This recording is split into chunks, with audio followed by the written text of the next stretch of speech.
So we are here at a special gathering of Chabad Shluchim emissaries from Israel. We're talking about more than 500 emissaries, Shluchim, who are scattered in more than 200 Chabad centers throughout the country. Here behind me, the emissaries are getting together and gathering, preparing for their group picture.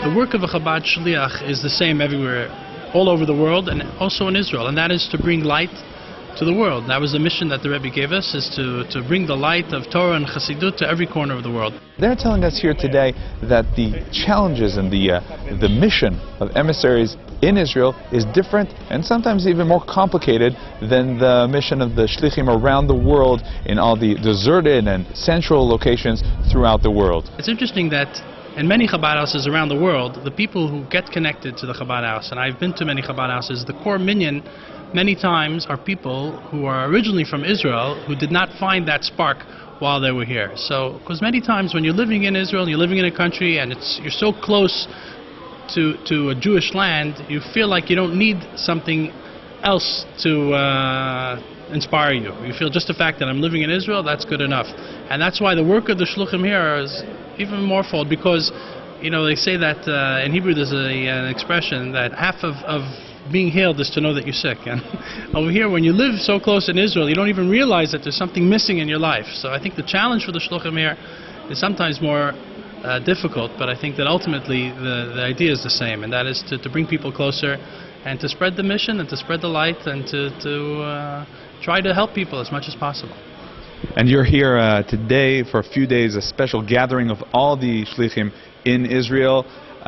What are you talking about here? What kind of issues are you dealing with, debating here? Well, mostly it's a time for the Shluchim to get together and to gain strength one from another. You know, I have many Shluchim that are out in the boondocks, kind of, you know, even though we're in Israel, but when it comes to their lives and their families, they're kind of separated from each other. And this is a great time for people to gain strength from each other, to talk about issues that we have, many people have different issues in common, and it's a great opportunity to discuss them and try to find solutions together. Now we understand that even though this term may be considered secular, non-religious, we're talking here about branding Chabad. What can you tell us about that? Well, I'd like to say, first of all, that the Rebbe taught us that everything in the world can be used in all directions. In fact, Chabad and the Rebbe was the first ones to take television, to take internet, and really to bring it out to the masses. So I think the fact that there are things in the world which may be considered secular by some, if it could bring some advantage to spreading Yiddishkeit and spreading the work of Hashem and the work of Chabad, then it's an important thing. So this idea of branding, I think, is great. I think it's really important for people all over Israel to realize and to know who is who and what is what, and that's what branding really does. So automatically somebody sees a sign, oh, that's Chabad, oh, that's something I'm interested in.